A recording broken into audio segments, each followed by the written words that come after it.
Have you ever had a dream? Can you look back? Remember what it was like to have that dream? What if I did this? What if I did this? Could I only do that? Did you take your shot? Let's meet someone who did. Richard Blank is next. This is A Dash of Grit. Recipes for success from courageous leaders who overcome challenges and build great things.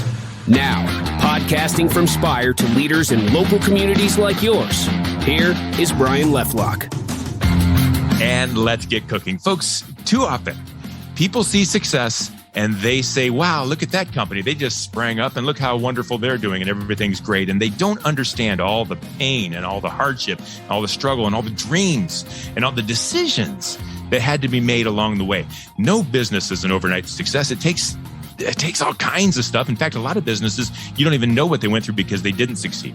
And we're going to talk about one that did, and we're going to talk about a person that has and who has made those tough decisions along the line to get to where he is. You're going to love to meet my new friend, Richard Blank. Richard, welcome to A Dash of Grit. So happy to be here today, Brian. Thank you so much for having me as a guest on your show. I'm happy that you're here. Richard, you are the Chief Executive Officer for Costa Rica's call center. Now, folks who join the show right now had no idea that there was such a thing, right? There's so many different businesses and different things, and you have turned something that wasn't there, that needed to be there, into something that is there and is very successful. And you've got a lot to be proud of. Can you tell me a little bit about Costa Rica's call center, a little bit about success, a little bit about you? And let's get everyone ready for a great show today. So much to share, and where do we start? Let's begin where we're going to end. Costa Rica's call center, and I've been in the industry for 22 years. Started my business 14 years ago with my wife. Grew to 150 agents. We currently have a 3-floor building that can house 300 agents, and in essence, we're a bilingual, dedicated call center in Central America, north of Panama, south of Nicaragua. And Costa Rica is a beautiful Central American country with some incredible ecotourism, wonderful labor pool that we have here, and our infrastructure is incredible. And so maybe today I can break some of the misconceptions that people have in regards to what a call center is, a telemarketer, or even a CEO, because it does take a dash of grit to break those sort of stereotypes and to show empathy with those with whom work with you, and to be able to not call people at dinner for that bad reputation that telemarketers have. So yeah, let's talk about that a little bit before we get into the grit that it took to bring it there, because you're right. Let's talk a little bit about how you can do a bad call center, or what your call center does, like what you're known for, what you want it to be, and then I'm interested in how we got it to there in the first place. But you do things right. You and I talked before, and you've got an understanding of the fact that I don't want to be bothered by telemarketers all the time. Like, it's not a fun thing. So explain to me how you're doing it right, how your Costa Rican call center is doing it right. Well, that's an excellent question there, Brian. The first thing is the sort of accounts that come into the center. I turn down more than I accept, and we're in a very strict Catholic country, so it's really a seller's market. If nobody shows up at your party at Chuck E. Cheese, you don't have any friends. And so if I'm offering certain projects here, and they have options such as Amazon, HP, Intel, and Oracle, they could work at those call centers. Why would they choose mine? They have to go home and tell their mother what they do for a living, as I do with my parents. And so that's number one. Secondly, I give them their dignity, because not just in the call center industry, but any vertical, a lot of the employees might feel expendable, feel like a robot. They're just maybe not onboarded properly, given the resources or even the encouragement to want to grow with a company. And so the first thing that I do with my agents here is, once again, put fear into perspective. By learning a second language, they're coming to the table immediately, Brian, bilingual, which bears the mark of higher education. And it's 10 times harder than any project I put them on. And in addition to that, I start my call center experience with my agents with a gamification culture. We play pinball and Pac-Man and air hockey before even putting them in a training class. So they can relax, they can meet other co-workers. And instead of just absorbing, now they're contributing for their level of comforts. And so the picture that I have in my head of a call center is this dank room, bunch of people kind of all sweating together and going through you're talking about, I mean, you're an avid collector of vintage pinball games and all these fun things. And you're creating a culture of excellence there, much like anyone would create in any business. It's no different, is it? Well, I couldn't agree with you more. Now, what you've seen in the movies with The Wolf of Wall Street and Glengarry Glen Ross and Boiler Room, you're looking at a Northeastern or even a Chicago room of white collar professionals that are making outbound phone calls. Now, not everybody sells stock or high-end real estate. There's a lot of verticals that do lead generation, appointment setting, inbound support, even non-voice omni-channel chat and email support. And so a lot of people do earn a very good living. The difference with the call center here is that we have infrastructure. And also I do have the liberty of getting places without natural light and bad air. I chose to have vaulted ceilings and bay windows. And so it's really up to the leader of this organization on how he wants to treat their people. And so not only do we give them all the resources, I once again tried to create a certain environment where not only people make friends, but they can grow within themselves to become more self-reliant and self-confident. And if you're afraid of me, that's your issue. If you're not breaking the law, why are you afraid of a police officer? And if you're coming to work on time, Brian, pen at the ready, practicing at home, dedicated practice so you improve your English and your speaking skills. Why wouldn't I want to put wind in your sails, delegate, and find ways to promote you to the top? And so phenomenal. I'm not here looking to fire you or to give you a walk of shame. Somebody could do that. My ego is just fine. What I'm really trying to do, once again, is to reduce my attrition, to have the synergy here in order for people to feel comfortable enough to really get fulfilled with their jobs. Yeah. And so there's so many different levels of grit. And you just described one, not being satisfied with the status quo. We're not just going to have a quote unquote typical, stereotypical call center. We're going to do this right. We're going to do this with respect for our employees so they can have respect in themselves. And we're going to build a strong business. And that takes a level of grit because you could have pulled some shortcuts along the way and not built what you did. So let's talk a little bit about that. You've built this thing from ground up. And I know that takes a lot of hard work and grit and sweat. Let's discuss that. Let's talk about the hurdles you've overcome and let's share some stories of grit for the call center of Costa Rica. Well, the only sort of grit and obstacles I had to overcome was getting past my parents' guilt and moving abroad at 27 years old. I had it a one in a million. You can't do that, Richard. One of the strongest powers you could ever overcome. But when I was the thumb of your mom, right? No, don't go.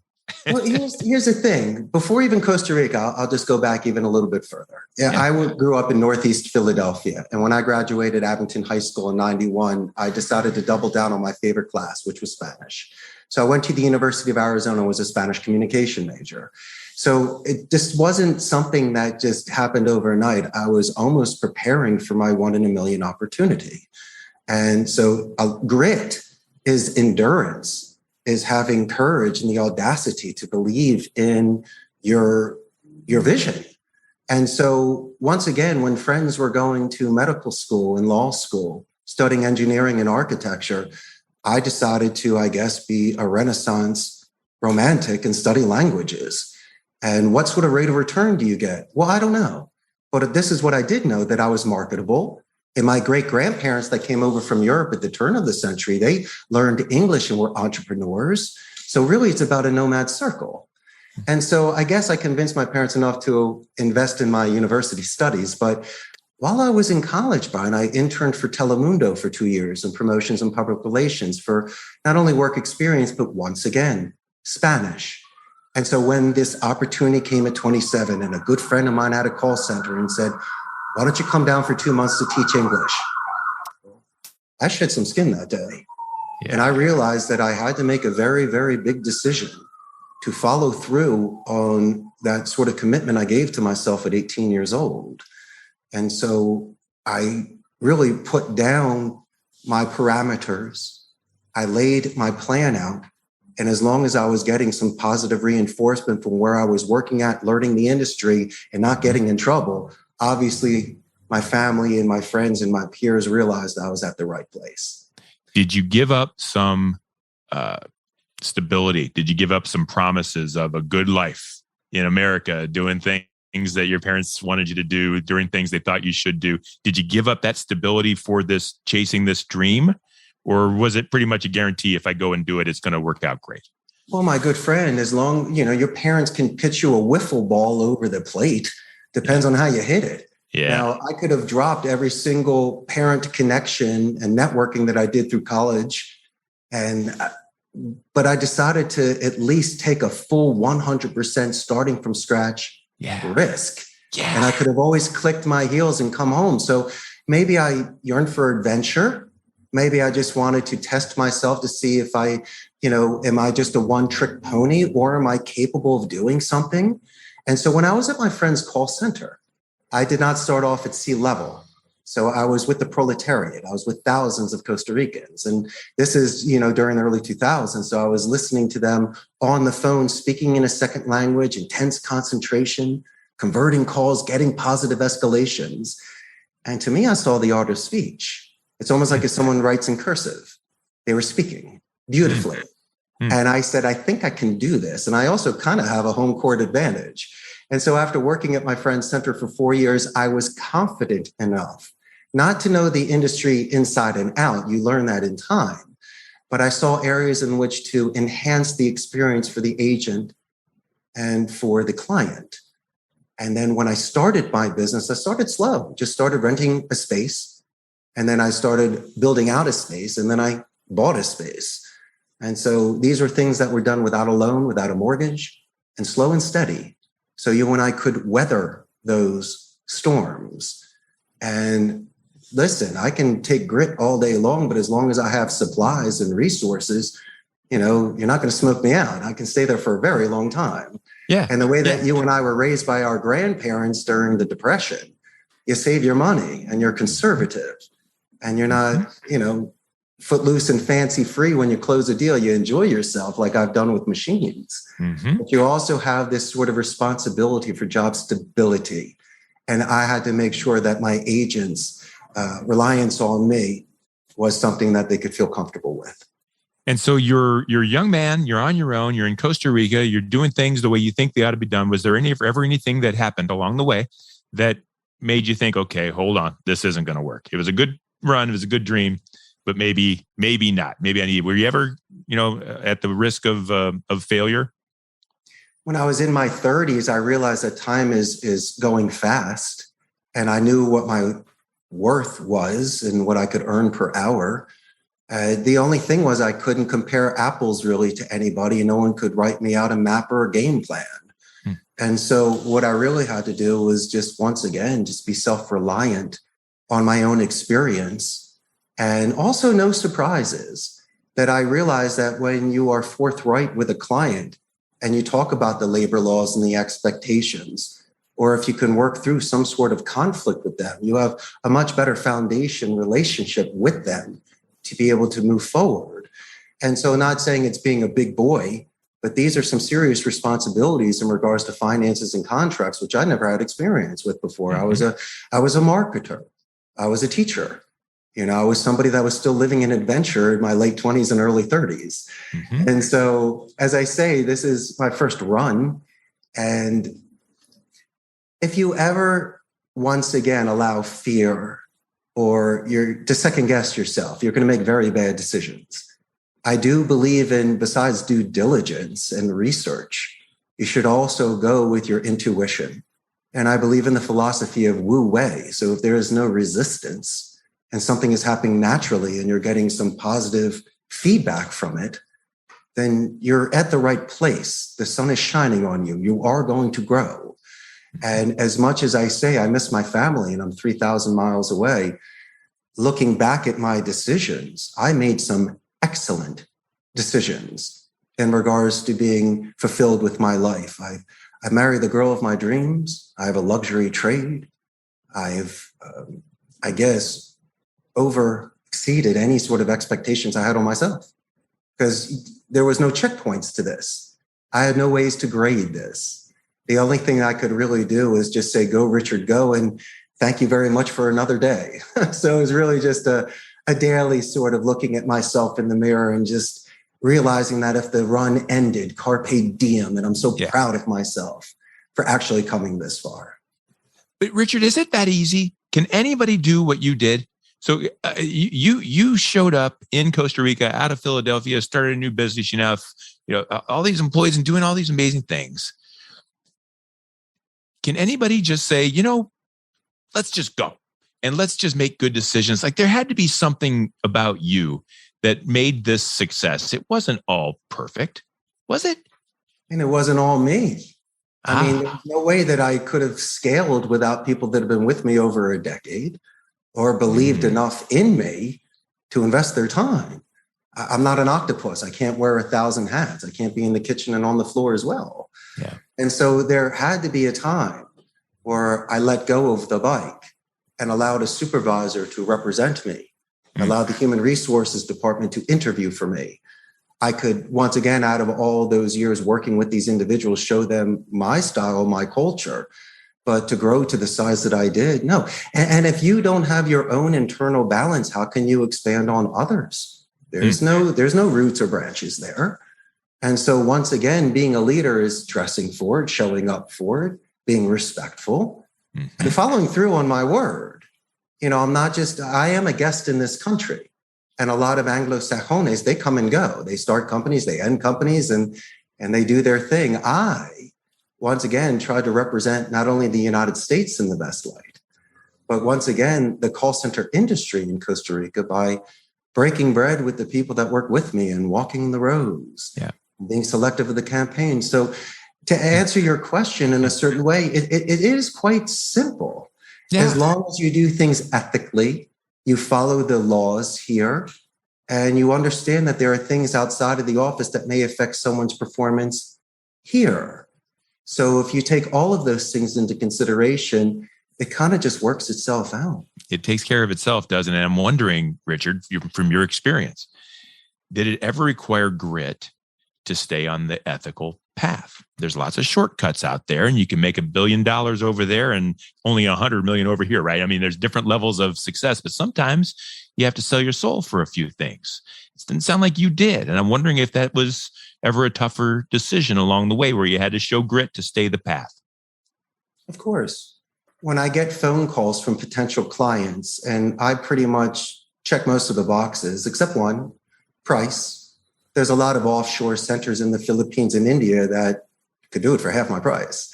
And so when people try to explain to me why I should be paying the people here less money, I would then have to explain to them that they are worth less than what everybody's earning in this country. And so it's one of those things where I have to politely decline an account to somebody, even though we qualify 90% of the time. I don't want to compromise my ethics, values, or morals to earn $1. I don't do certain campaigns that, once again, could be considered gray area, or just the agents might not feel comfortable with it.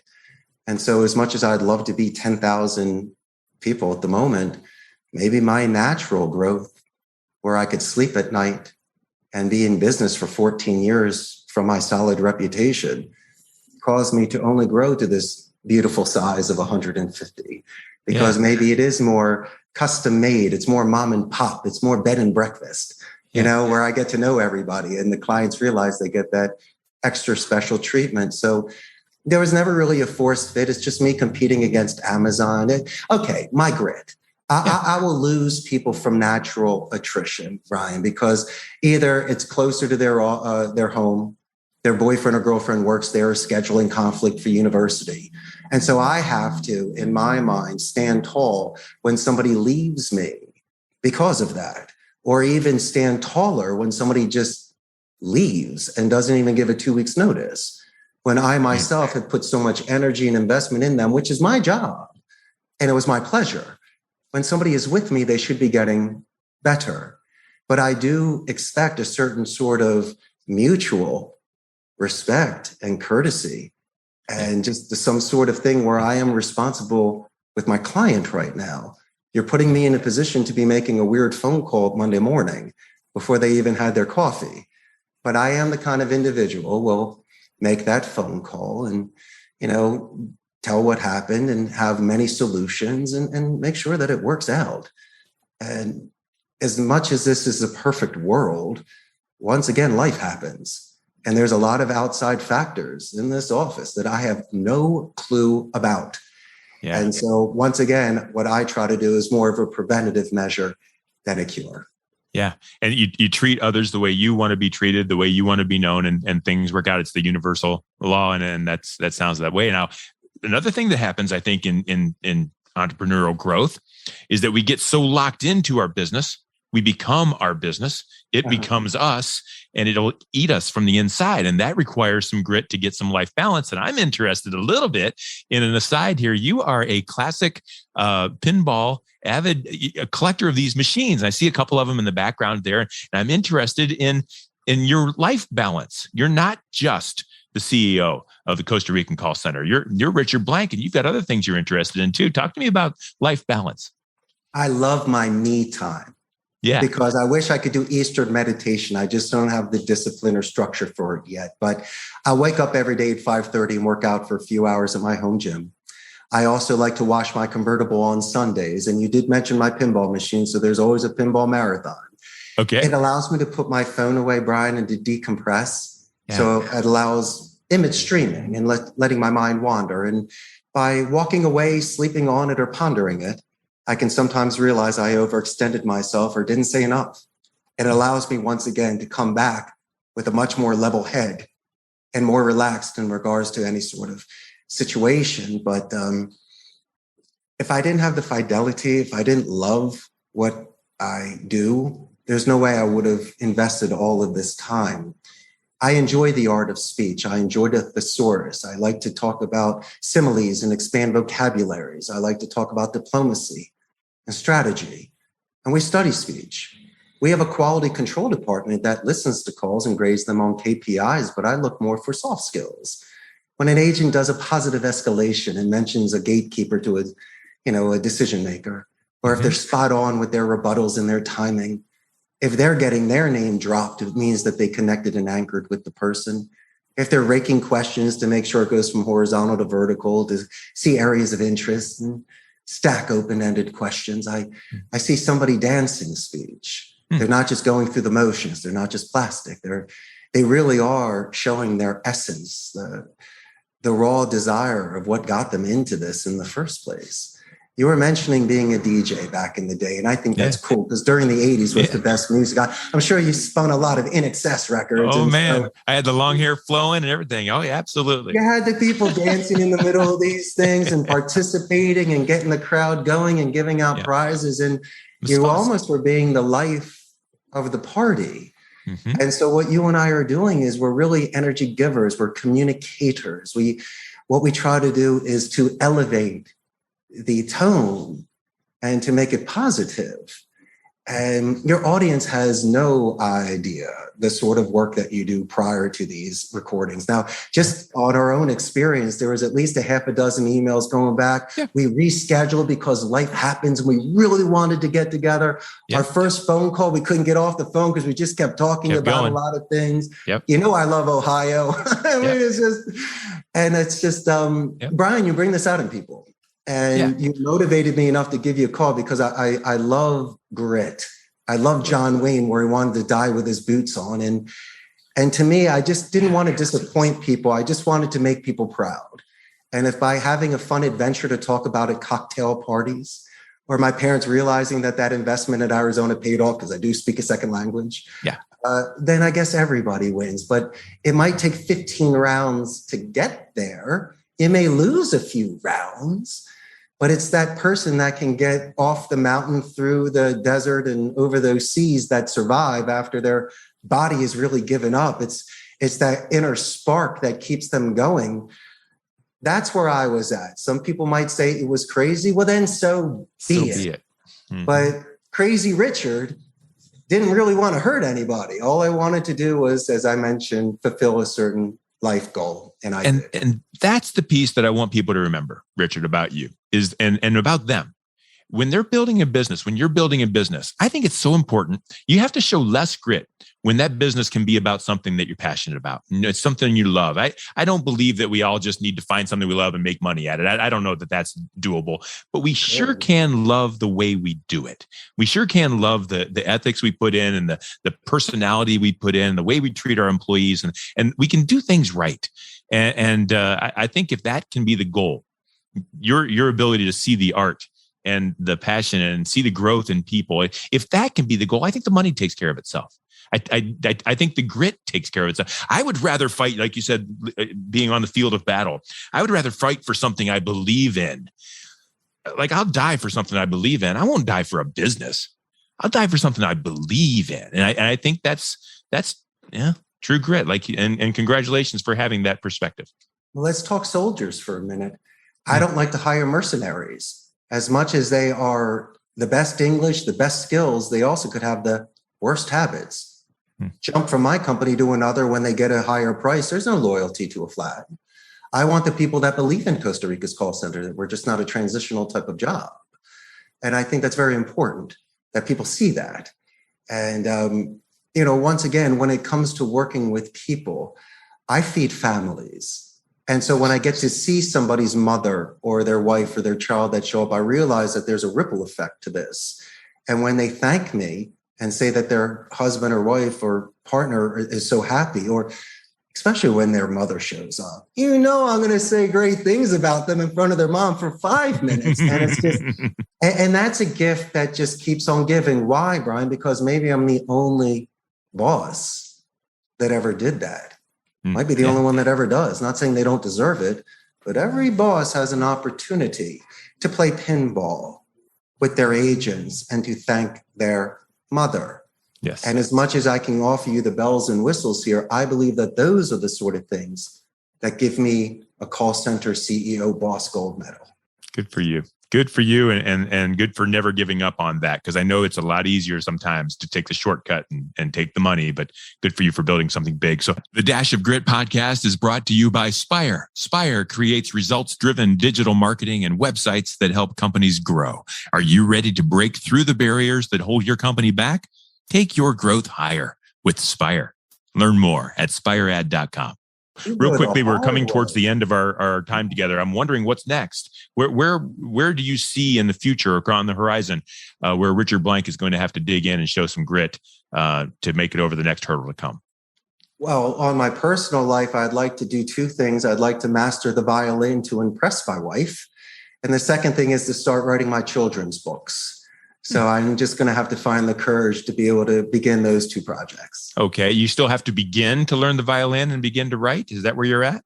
Begin to get at a comfortable stage to be able to show people. I still have a lot of ideas together and I'm just learning my scales. But it's the one thing that, once again, it feels natural to me. And when I have more time to invest in that, I'll do it a little bit more. But at the moment, I still have a goal. Once again, is to see how many people I can promote and how many ways in which I can put Costa Rica on the map and being the greatest call center location in the world. And also for your audience, a friend to come visit. If anybody's in Costa Rica, it doesn't have to be business.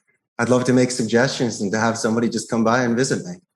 If someone wanted to reach out to you and find out more about you, maybe even visit you, just talk about business, talk about pinball games, how would they reach you to have that conversation? They can give me a call at 888-271-6750. I also have a huge Facebook fan page where I'm going to be putting this podcast interview on, and I got about 98,000 locals there. And so it will really tell you about Costa Rica and what we do in the evenings and the pulse of the industry. But I can't thank you enough. A dash of grit is important. It's not really a dash. You almost have to live it. It's just not something that you feel inspired every now and again. You did mention earlier in this podcast, living your business. Okay, that's one thing for a certain stage in life, but it's not your entire life. And I believe if you had a certain amount of grit at a certain period of time, let's see how long that can last. And you'll always need to reassure yourself, because there may be some gray believers out there that say no. And it's only because they love you. And that's all right. But as long as you can make your case and little by little show through good faith that you are progressing, then by all means, you should continue on your spiritual journey and try to have the best life possible. Which is why, Richard, your wife is already impressed with you because of the grit you're showing in trying to learn the violin. And folks, it goes all the way down to when he decided to start his business. Starting is the first level of grit. Every single day, picking up that mantle and going to the next level is another level of grit. But you've accomplished something. When you go to bed at night and you look back and say, what did I accomplish? You've accomplished something there. It took some grit to get there. And so, Richard, I know that you will play that violin well. I know you already are, even though I've never heard you. I bet you any money. And I congratulate you on so many different levels of grit in your life and for sharing this story with our customers on the Dash of Grit podcast. I had an excellent time. Thank you so much, Brian. Thanks for being a part of it. Folks, we do this every week. Check us out again on dashofgrit.com or where you find your podcasts. Until we talk next time, stay gritty, win the day, and go get them. Have a great day. This is A Dash of Grit. Recipes for success from courageous leaders who overcome challenges and build great things.